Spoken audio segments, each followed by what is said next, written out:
Good morning. ഇന്നത്തെ ഈ ഒരു പ്രോഗ്രാമിലേക്ക് എല്ലാവരെയും ഞാൻ സ്നേഹപൂർവ്വം സ്വാഗതം ചെയ്യുകയാണ്.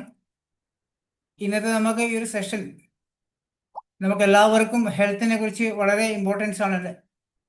ഇന്നത്തെ നമുക്ക് സെഷൻ കൈകാര്യം ചെയ്യാൻ നമുക്ക് ഒരുപാട് തരം ക്യാൻസറുകളെ കുറിച്ച് നമുക്ക് അറിയാൻ സാധിക്കുന്നുണ്ട് അല്ലേ. അപ്പോൾ ഇന്നൊരു വളരെ ഇമ്പോർട്ടൻസ് ആയിട്ടുള്ള ഒരു സെഷനാണ് നമുക്ക് കൈകാര്യം ചെയ്യാൻ പോകുന്നത്. വെൽനസ് മേഖലയിൽ ഏകദേശം 25 വർഷത്തോളം എക്സ്പീരിയൻസ് ഉള്ള ഒരു വ്യക്തിയിൽ നിന്നാണ് നമ്മൾ ഈ ഒരു സെഷൻ അറ്റൻഡ് ചെയ്യുന്നത്. രാഘവൻ സാറാണ്, കോഴിക്കോട് സ്വദേശിയാണ്. ഞാൻ അധികം സമയം കളഞ്ഞില്ല, അദ്ദേഹത്തിന് സമയം കുറച്ച് കൂടുതൽ വേണം. അതുകൊണ്ട് എത്രയും പെട്ടെന്ന് ഞാൻ രാഘവൻ സാറിനെ ഇൻവൈറ്റ് ചെയ്യാണ് ഈ ഒരു മനോഹരമായ വളരെ ഇമ്പോർട്ടൻസ് ആയ ഒരു സെഷൻ നമുക്ക് കേൾക്കാൻ വേണ്ടിയിട്ട്. Welcome Raghavan sir. Okay thank you. Voice okay അല്ലേ? ഓക്കെയാണ്, ഓക്കെ. നല്ല മഴയാണ്, നല്ല ഇടിവെട്ട് മഴയാണ്. Okay, thank you Shaji sir for the short hot invitation. Okay, നമ്മൾ സ്ട്രെയിറ്റ് അവേ നമ്മൾ കാര്യത്തിലേക്ക് കിടക്കാം. എൻ്റെ പേര് രാഘവൻ, സ്ഥലം കോഴിക്കോടാണ്. ഒരു വെൽനസ് ബേസ് ചെയ്തിട്ടുള്ളൊരു ബിസിനസ് വളരെ സീരിയസ് ആയിട്ട് ചെയ്തുകൊണ്ടിരിക്കുന്നു. യൂട്യൂബറാണ്.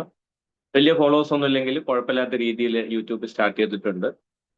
ഓക്കെ, അപ്പം ഇന്നത്തെ ടോപ്പിക് നമുക്ക് straight away we are entering into our topic without wasting any time. ഇന്നത്തെ ടോപ്പിക് നമുക്കറിയാം, ക്യാൻസർ ആണ് ഇന്നത്തെ ടോപ്പിക്.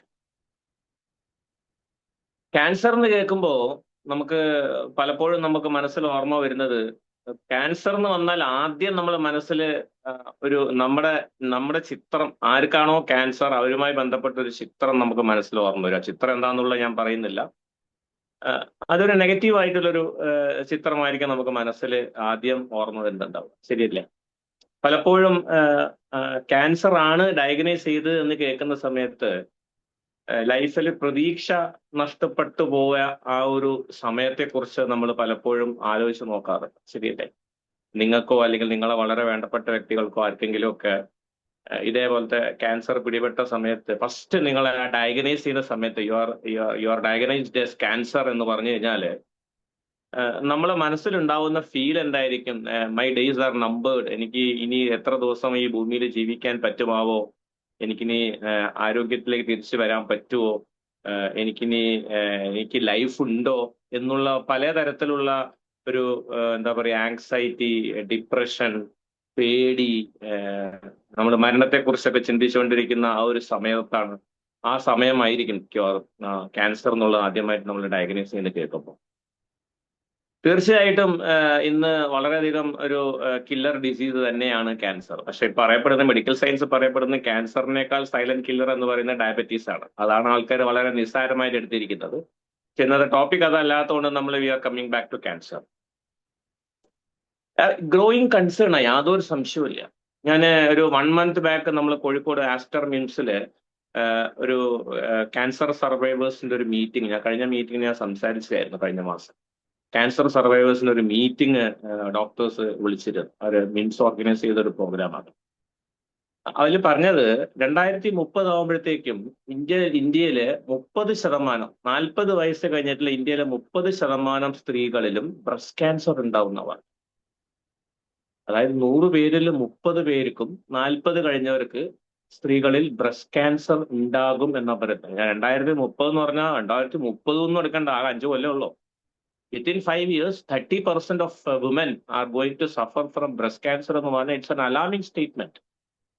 ഞെട്ടിക്കുന്ന സ്റ്റേറ്റ്മെന്റ് ആണ്, ശരിയല്ലേ? സെർവിക്കൽ ക്യാൻസർ ഇന്ത്യയിൽ ഏറ്റവും കൂടുതൽ ഫാസ്റ്റായിട്ട് ഗ്രോ ചെയ്തുകൊണ്ടിരിക്കുന്ന ഒരു ക്യാൻസർ ആണ് cervical cancer. Ovarian cancer, uterine cancer, brain tumour, lung cancer non സ്മോക്കേഴ്സിനാണ് ഇപ്പൊ കൂടുതൽ വരുന്നത്. ലിവർ സിറോസിസ് അല്ലെങ്കിൽ ലിവർ ക്യാൻസറും ഇന്ന് കാണപ്പെടുന്നത് നോൺ ആൽക്കഹോളിക്സിലാണ്. നോൺ സ്മോക്കേഴ്സിനും നോൺ ആൽക്കഹോളിക്സിനും എങ്ങനെ ലിവർ ക്യാൻസർ, ലങ് ക്യാൻസർ വന്നു എന്ന് ആലോചിച്ച് നോക്കും. Due to pollution, due to life style, due to eating habits, over eating habits, due to stress, പല റീസൺസും വരാം, ശരിയല്ലേ? ബോൺ മാരോ തെറാപ്പി, ഇന്ന് ബോൺ മാരോ ട്രാൻസ്പ്ലാന്റേഷൻ ഇഷ്ടംപോലെ നടക്കുന്നുണ്ട്. ഇഷ്ടംപോലെ ബോൺ മാരോ ട്രാൻസ്പ്ലാന്റേഷൻ നടക്കുന്നുണ്ട് ഡ്യൂ ടു ബ്ലഡ് ക്യാൻസർ. പലതരത്തിലുള്ള ഏകദേശം 30ഓളം ടൈപ്പ് ബ്ലഡ് ക്യാൻസർ ഉണ്ടെന്നാണ് പറയുന്നത്. 30ഓളം ടൈപ്പ് ബ്ലഡ് ക്യാൻസർ. അതേപോലെ ബ്രെയിൻ ട്യൂമേഴ്സ് വളരെയധികം. ചെറിയ കുട്ടികളിൽ ബ്രെയിൻ ട്യൂമർ, 5 വയസ്സായ കുട്ടി, 7 വയസ്സായ കുട്ടിക്കൊക്കെ ബ്രെയിൻ ട്യൂമർ കാണപ്പെടുന്നു.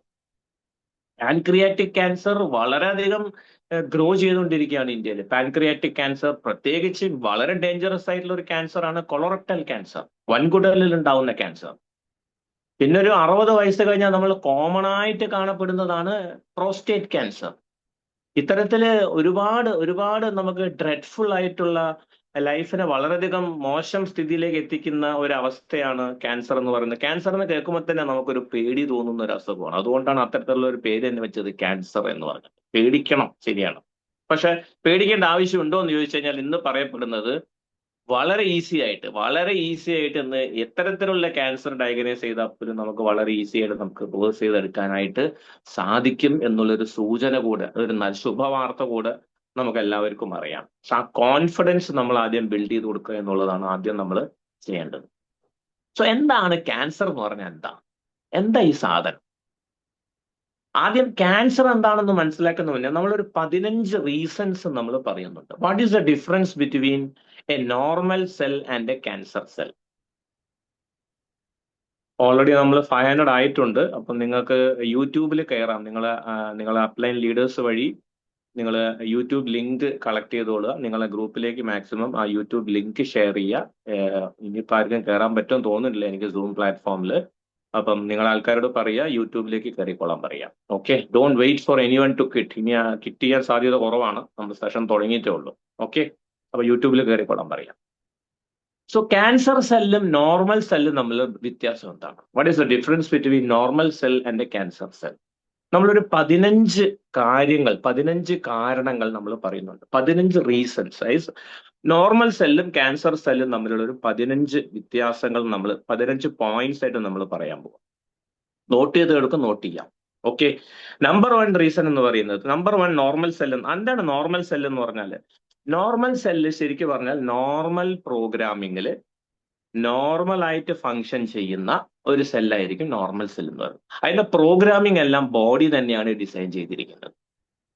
ഒരാളും പുറമേ നിന്നും അതിന്റെ പ്രോഗ്രാം ഏറ്റെടുക്കുന്നില്ല. കംപ്ലീറ്റ് പ്രോഗ്രാമിംഗ് ഏറ്റെടുത്തിരിക്കുന്നത് നമ്മളെ ബോഡി തന്നെയാണ്. നമ്മളെ ശരീരത്തിന്റെ കൺട്രോളിലാണ് നോർമൽ സെൽ എന്ന് പറയുന്നത്. കംപ്ലീറ്റ് പ്രോഗ്രാമിംഗ് നമ്മൾ ശരീരം തന്നെയാണ് ചെയ്തുകൊണ്ടിരിക്കുന്നത്. അതേസമയം ഒരു ക്യാൻസർ സെൽ എന്ന് പറയുന്നത് റീപ്രോഗ്രാംഡ് സെല്ലായിരിക്കും. ആരായി ഈ സെല്ലിനെ റീപ്രോഗ്രാം ചെയ്യുന്നതെന്ന് വെച്ച് കഴിഞ്ഞാൽ ഈ സെല്ലിനെ കംപ്ലീറ്റ് പ്രോഗ്രാമിംഗ് ഏറ്റെടുക്കുന്നത് ഒരു ക്യാൻസർ സെല്ലായിരിക്കും. അപ്പം ക്യാൻസർ സെല്ല് ഈ സാധാരണ സെല്ലിനെ ടേക്ക് ഓവർ ചെയ്തിട്ടുണ്ടെങ്കിൽ നോർമൽ സെല്ലിന്റെ പോലെ പെരുമാറമായിരിക്കില്ല. പ്രോഗ്രാമിംഗ് എല്ലാം ഡിഫറെന്റ് ആയിരിക്കും as far as a cancer cell is concerned. Second point, normal cell within the control of our body. Growth, repair എല്ലാം ശരീരത്തിന്റെ കൺട്രോളിലാണ് നടക്കുന്നത്. നോർമൽ സെൽ വളരുന്നുണ്ട്, നോർമൽ സെല്ലിന് കേടുപാടുകൾ സംഭവിക്കുന്നുണ്ട്, റിപ്പയർ സംഭവിക്കുന്നുണ്ട്, അതിന് റിപ്പയർ ചെയ്തെടുക്കേണ്ട ആവശ്യമുണ്ട്. നോർമൽ സെൽസ് ചത്തുപോകുന്നുണ്ട്. ഇതെല്ലാം സംഭവിച്ചുകൊണ്ടിരിക്കുന്നത് ശരീരത്തിൽ ഓട്ടോമാറ്റിക്കായിട്ട് സംഭവിച്ചുകൊണ്ടിരിക്കുന്നത്. നമ്മളിതൊന്നും അറിയുന്നില്ല, ശരിയല്ലേ? അപ്പം നോർമൽ സെല്ലിൽ ഈ എല്ലാ ആക്ടിവിറ്റീസും നടക്കുന്നത് ശരീരത്തിന്റെ കൺട്രോളിലാണ്. അതേസമയം ക്യാൻസർ സെല്ല് ഈ പറയുന്ന വളർച്ചയോ റിപ്പയറോ അല്ലെങ്കിൽ ഇതിന്റെ ക്ഷതമോ ഒന്നും ശരീരത്തിന്റെ കൺട്രോളിലല്ല. ശരീരം ഇത് അറിയുന്നു പോലും ഇല്ല എന്ന് മനസ്സിലാക്കുക. ഇതാണ് രണ്ടാമത്തെ റീസൺ. തേർഡ് റീസൺ, നോർമൽ സെല്ലിന് ഒരു ആയുസ്സുണ്ട്, ഒരു ലൈഫ് സ്പാൻ ഉണ്ട്, ശരിയല്ലേ? ബ്ലഡ് സെൽസിന് ഒരു ലൈഫ് സ്പാൻ ഉണ്ട്, ലിവർ സെൽസിന് ഒരു ലൈഫ് സ്പാൻ ഉണ്ട്, സ്കിൻ സെൽസിന് ഒരു ലൈഫ് സ്പാൻ ഉണ്ട്, ബോൺ സെൽസിന് ഒരു ലൈഫ് സ്പാൻ ഉണ്ട്. ഒരു ആയുസ് ഉണ്ട്. അത് കഴിഞ്ഞാൽ അത് ചത്തേ പറ്റൂ, അത് ബോഡിയിൽ നിന്നും ഒഴിവായേ പറ്റൂ, ചത്തുപോയേ പറ്റൂ, ക്ഷയിച്ചേ പറ്റൂ, പുതിയ കോശങ്ങൾ ഉണ്ടായേ പറ്റൂ. അതേസമയം ഞെട്ടിക്കുന്ന വേറെ സത്യം എന്താന്ന് വെച്ച് കഴിഞ്ഞാല് ക്യാൻസർ സെല്ലിന് മരണമില്ല. ഇത് വളരെയധികം ഇമ്പോർട്ടന്റ് ആയിട്ടുള്ള ഒരു പോയിന്റാണ്. ക്യാൻസർ സെല്ലിന് there is no death for cancer cells. Cancer സെൽസിന് മരണമില്ല എന്ന് മാത്രമല്ല, ക്യാൻസർ സെൽസ് വളരെ ഫാസ്റ്റ് ആയിട്ട് ഇരട്ടിക്കുന്നു ഉണ്ടാവും. ഇതാണ് ക്യാൻസർ സെല്ലിന്റെ ഏറ്റവും വലിയ കുഴപ്പം. നാലാമത്തെ difference, maintains good friendship with other cells. Normal cells മറ്റുള്ള കോശങ്ങളായിട്ട് നല്ല സുഹൃത്ത് ബന്ധം സ്ഥാപിക്കാൻ കഴിയും അതിനെ കൊണ്ട്. ലിവർ സെൽസ്, ഒരുപാട് കോടാനുകോടി ലിവർ സെൽസ് ഉണ്ട്, കോടാനുകോടി സ്കിൻ സെൽസ് ഉണ്ട്, അല്ലെ? നമ്മൾ ശരീരം ഉണ്ടാക്കിയിട്ടുള്ള കോടാനുകോടി കോശങ്ങൾ കൊണ്ടല്ല. ഇതെല്ലാം തമ്മിൽ അടികൂടുകയാണോ ചെയ്യുന്നതല്ല. ഇവയെല്ലാം തമ്മിൽ വളരെയധികം സുഹൃത്ത് ബന്ധം പുലർത്തുന്നതാണ്. നമ്മുടെ സ്കിൻ സെൽസ് ഒക്കെ വളരെയധികം സുഹൃത്ത് ബന്ധം പുലർത്തുന്നു, അങ്ങോട്ടും ഇങ്ങോട്ടും തമ്മിൽ അടികൂടൊന്നുമില്ല.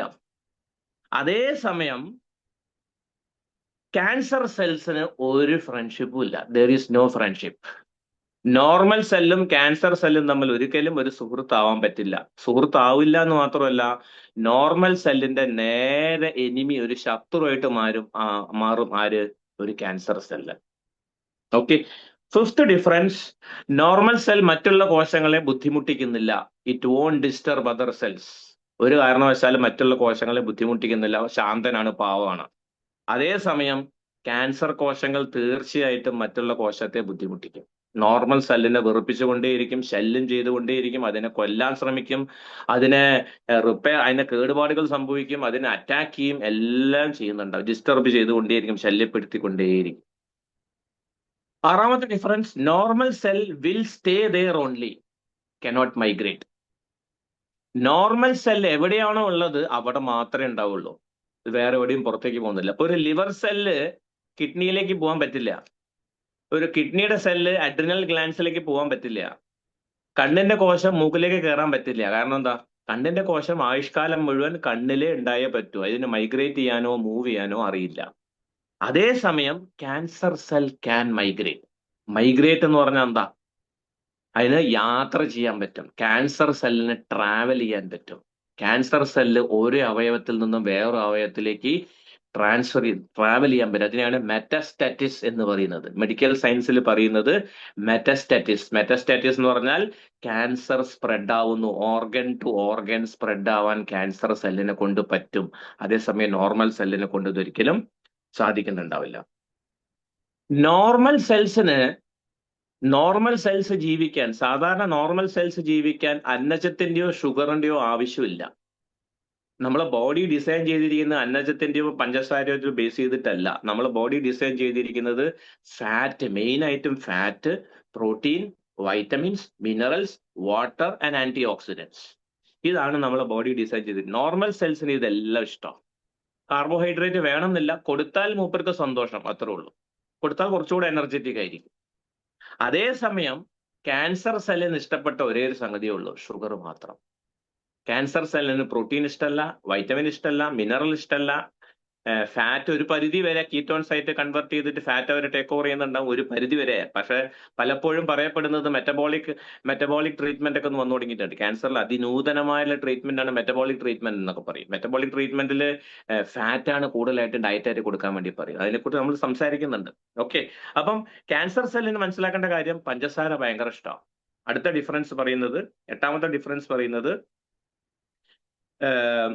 യെസ്, ക്യാൻസർ സെൽസിന് വേറെ കാര്യം എന്താണെന്ന് വെച്ച് കഴിഞ്ഞാൽ, സാധാരണ കോശത്തിന് പഞ്ചസാര ആവശ്യമാണ്, നിർബന്ധമില്ല, കൊടുത്താൽ നല്ലത്.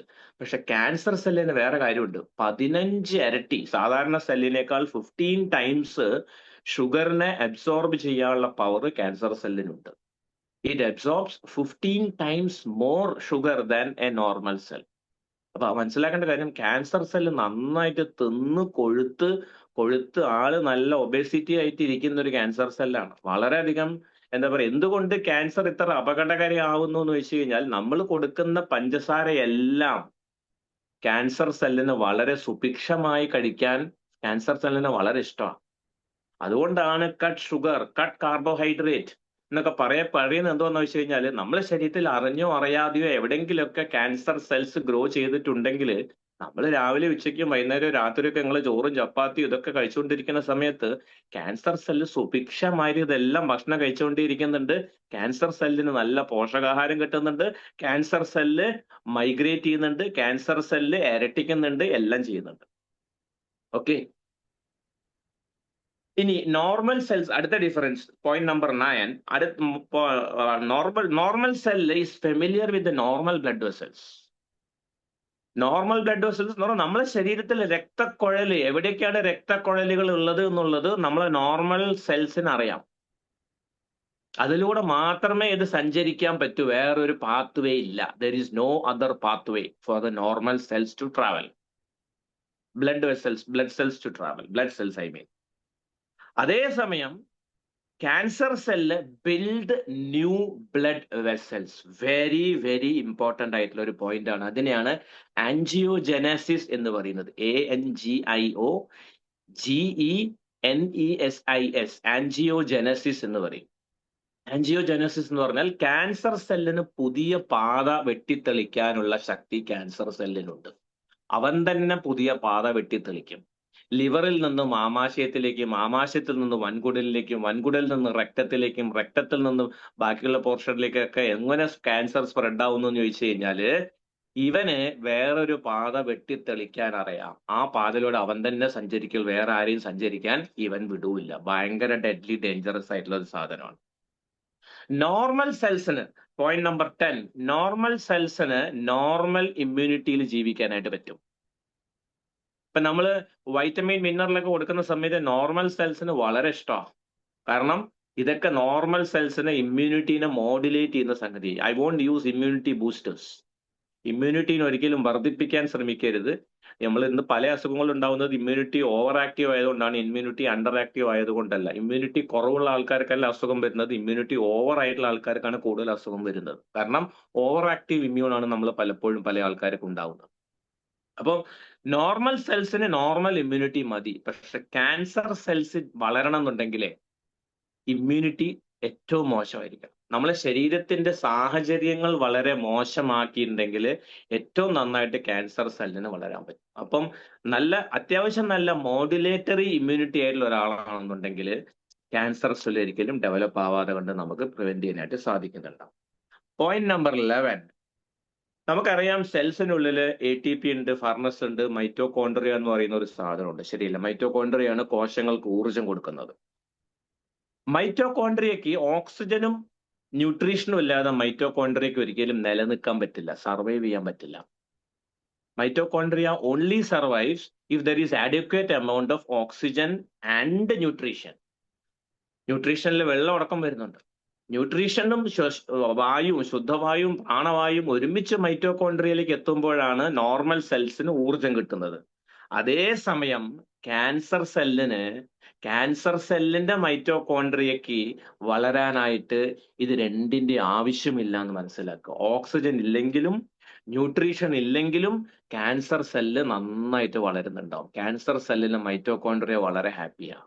ആലോചിച്ച് നോക്കൂ, നോർമൽ സെല്ലിന് എന്തുമാത്രം ഓപ്പോസിറ്റ് സൈഡാണ് ഒരു ക്യാൻസർ സെല്ല് പ്രവർത്തിക്കുന്നത് നോക്കും. നോർമൽ സെല്ല് അതിന്റെ മൈറ്റോകോൺട്രിയാൻ ഒരിക്കലും ബുദ്ധിമുട്ടിക്കില്ല. നോർമൽ സെൽ ഒരിക്കലും അതിൻ്റെതായ മൈറ്റോകോൺട്രിയയ്ക്ക് ഒരു തടസ്സവും വരുത്തില്ല. It won't disrupt his own mitochondria. ഒരു കോശത്തിലെ ഒരു നോർമൽ സെല്ലാന്നുണ്ടെങ്കിൽ ആ കോശത്തിനകത്തുള്ള മൈറ്റോകോൺട്രിയൻ ഒരിക്കലും നോർമൽ സെല്ല് ബുദ്ധിമുട്ടിക്കില്ല, ഡിസ്റ്റർബ് ചെയ്യില്ല.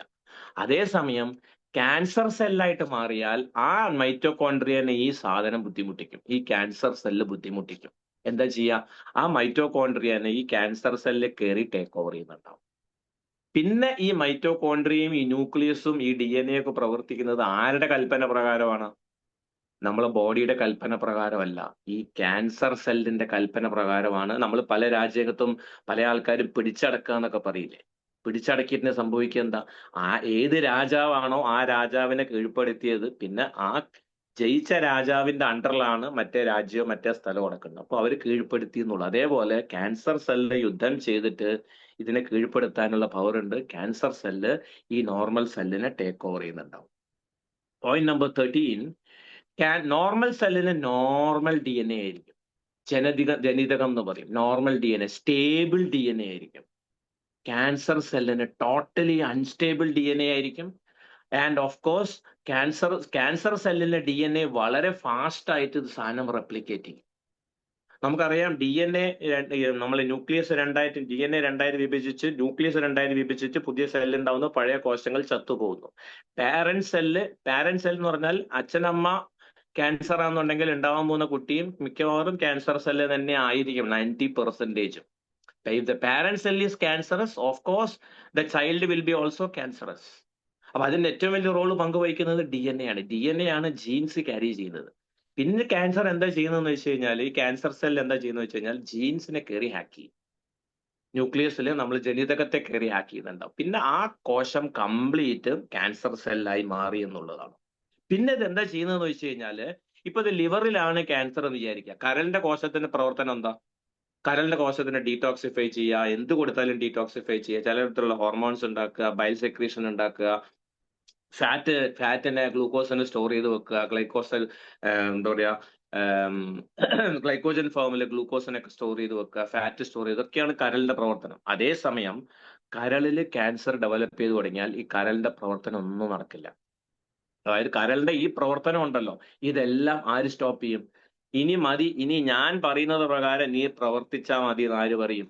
ഈ ക്യാൻസർ സെല്ല് കരളിനോട് പറയും. പാവം കരളിനൊന്നും ചെയ്യാൻ പറ്റില്ല. ക്യാൻസർ സെല്ലിന്റെ കൽപ്പന അത് കേട്ടേ പറ്റൂ, അനുസരിച്ചേ പറ്റൂ. ഇത് ഡബിൾ ആയിട്ടുണ്ടെങ്കിൽ, ഇതിന്റെ ഏരിയ ഡെവലപ്പ് ചെയ്തിട്ടുണ്ട്, ഒരു പക്ഷേ ഒരു 20% 30% ഒക്കെയാണ് ലിവറിലോ കിഡ്നിയിലോ പാൻക്രിയാസിലോ ഒക്കെ ക്യാൻസർ സംഭവിച്ചതെങ്കിൽ, ക്യാൻസർ സെൽ ഉള്ളതെങ്കിൽ, മേ ബി ബാക്കിയുള്ള 60% ഉള്ളിടത്തോളം കാലം കുറെയൊക്കെ നമുക്ക് ഫങ്ഷൻസ് നമുക്ക് കൺട്രോൾ ചെയ്തെടുക്കാനായിട്ട് സാധിക്കുന്നുണ്ടാവും. പക്ഷെ ഇത് മെല്ലെ മെല്ലെ ഗ്രോ ചെയ്ത് 60%, 70%, 80% ഒക്കെ നമുക്ക് കരളിനെയോ കിഡ്നിനെയോ ബ്രെയിനെയോ ഒക്കെ ബാധിച്ചിട്ടുണ്ടെങ്കിൽ പിന്നെ കംപ്ലീറ്റ് ഇതിന്റെ പ്രവർത്തനം നിലച്ചു പോകുന്ന ഒരു അവസ്ഥയിലേക്ക് നമ്മളെ ശരീരം എത്തിച്ചേരുന്നുണ്ടാവും. Last but not the least, normal സെൽസിന് നോർമൽ ഷേപ്പാണ്. നോർമൽ സെല്ല് ഓർഗനൈസ്ഡ് ആയിരിക്കും. ഓർഗനൈസ്ഡിന് പക്കാ മലയാള വാക്ക് എന്താന്നുള്ളത് എനിക്കറിയില്ല. അതിനൊരു ശരിയായ ഒരു ഘടനയുണ്ട്, അതിനൊരു ഷേപ്പ് ഉണ്ട്, അതിനൊരു സൈസ് ഉണ്ട്, അതിൻ്റെതായിട്ടുള്ള ഫങ്ഷൻ ദൈവം ഏൽപ്പിച്ചിട്ടുണ്ട്. അത് വെടിപ്പായിട്ട് കറക്റ്റായിട്ട് അത് ചെയ്തോളും. പക്ഷേ ക്യാൻസർ സെല്ലിന് ഒരു ഷേപ്പും ഇല്ല, ഒരു സൈസും ഇല്ല. അതിന്റെ ന്യൂക്ലിയസ് സാധാരണ സെല്ലിനേക്കാൾ 2 ഇരട്ടിയോ 3 ഇരട്ടിയോ വലിപ്പമായിരിക്കും.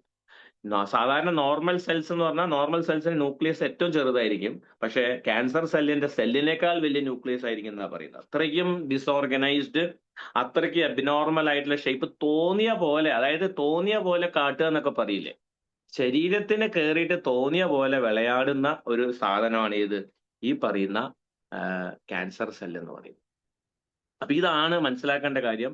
ഇങ്ങനെയാണ് ക്യാൻസർ ഇരട്ടിക്കുന്നതും ഇങ്ങനെയാണ് ക്യാൻസർ ഉണ്ടാകുന്നത്. ഇനി എന്റെ നിങ്ങളുടെയൊക്കെ ശരീരത്തില് ഈ പറയുന്ന ക്യാൻസർ സെല്ല് ഇപ്പോഴും എവിടെങ്കിലൊക്കെ ക്യാൻസർ സെല്ല് ആക്ടിവേറ്റ് ചെയ്തുകൊണ്ടേയിരിക്കുന്നുണ്ട്, നമ്മൾ അറിയുന്നില്ല.